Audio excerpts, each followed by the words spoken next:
வணக்கம். தமிழக அரசியல் வட்டாரத்தில் முக்கியத்துவம் வாய்ந்த ஒரு செய்தியுடன் உங்களை சந்திக்கிறோம். கோடத்தூரில் முதலமைச்சர் மு.க. ஸ்டாலின் புதிய திட்டங்களை தொடங்கி வைத்துள்ளார். இந்த திட்டங்கள் அப்பகுதியின் வளர்ச்சிக்கு ஒரு புதிய அத்தியாயத்தை தொடங்கி வைக்கும் என எதிர்பார்க்கப்படுகிறது.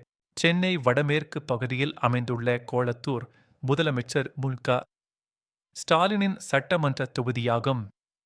இது 2008ஆம் ஆண்டு தொகுதி மறுசீரமைப்புக்கு முன் புதுக்கோட்டை மக்களவைத் தொகுதியின் ஒரு பகுதியாக இருந்தது. இந்த வரலாற்று பின்னணி கோலத்தூரின் அரசியல் முக்கியத்துவத்தை மேலும் எடுத்துக் காட்டுகிறது. தற்போது கோலத்தூர் சட்டமன்ற தொகுதி சென்னை வடக்கு நாடாளுமன்ற தொகுதியின் கீழ் வருகிறது. மு.க. ஸ்டாலின் இத்தொகுதியில் இருந்து பலமுறை தேர்ந்தெடுக்கப்பட்டுள்ளார். இது அவரது வலுவான மக்கள் ஆதரவையும் தொகுதியின் மீது அவர் கொண்டுள்ள தனிப்பட்ட கவனத்தையும் பிரதிபலிக்கிறது. 2011ஆம் ஆண்டு கணக்கெடுப்பின்படி கோலத்தூரின் மக்கள் தொகை 1,10,10,474 ஆகும். இத்தொகுதி அதிக எழுத்தறிவு விகிதத்தை கொண்டுள்ளது. இது கோலத்தூரின் சமூக மற்றும் கல்வி வளர்ச்சியின் ஒரு முக்கிய அடையாளமாக பார்க்கப்படுகிறது. முதலமைச்சர் ஸ்டாலின் கோலத்தூரில் பல வளர்ச்சி திட்டங்களை தொடங்கியுள்ளார். இதில் சமுதாய கூடங்கள், பள்ளிகள், சுகாதார மையங்கள் மற்றும் வணிக வளாகங்கள் போன்ற உள்கட்டமைப்பு மேம்பாடுகள் அடங்கும். இந்த திட்டங்கள் மக்களின் அன்றாட வாழ்க்கையை மேம்படுத்துவதை நோக்கமாக கொண்டுள்ளன. பொருளாதாரத்தில் பின்தங்கிய பிரிவினருக்கான வீட்டு வசதி, பூங்காக்கள், வடிகால் மற்றும் குடிநீர் வழங்கல் போன்ற பொது வசதிகளிலும் கவனம் செலுத்தப்பட்டுள்ளது. இந்த முயற்சிகள் அனைத்து தரப்பு மக்களுக்கும் சமமான வளர்ச்சி வாய்ப்புகளை உறுதி செய்கின்றன. சமூக நலத்திட்டங்களில் உதவிப் பொருட்கள், மடிக்கணினிகள் மற்றும் தையல் இயந்திரங்கள் விநியோகம் ஆகியவை அடங்கும்.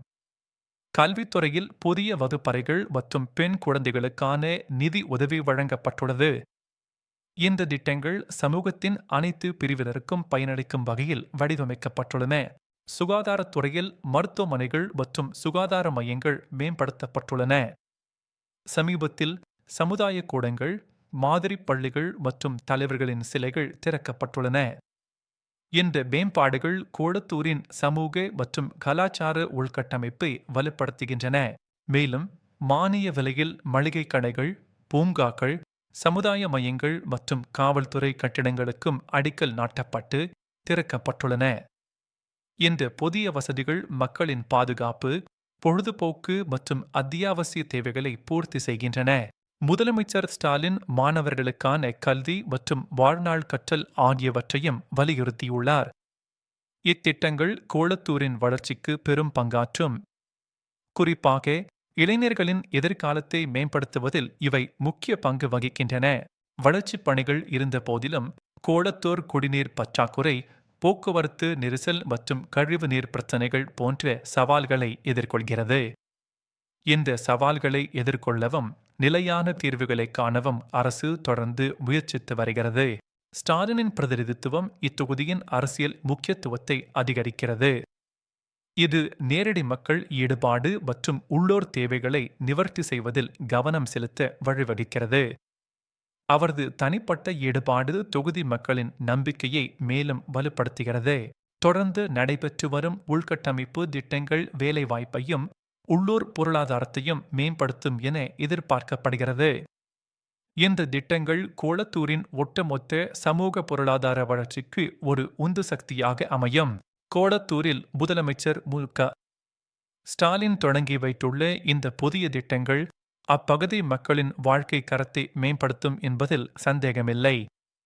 இந்த திட்டங்கள் கோலத்தூரை ஒரு முன்மாதிரி தொகுதியாக மாற்றும் ஆற்றல் கொண்டவை. இந்த திட்டங்கள் கோலத்தூரின் எதிர்கால வளர்ச்சிக்கு ஒரு வலுவான அடித்தளத்தை அமைக்கும். மேலும் தகவல்களுக்கு எங்களுடன் இணைந்திருங்கள். கோலத்தூரின் வளர்ச்சிப் பயணம் குறித்து அடுத்தடுத்த செய்திகளுடன் மீண்டும் சந்திப்போம்.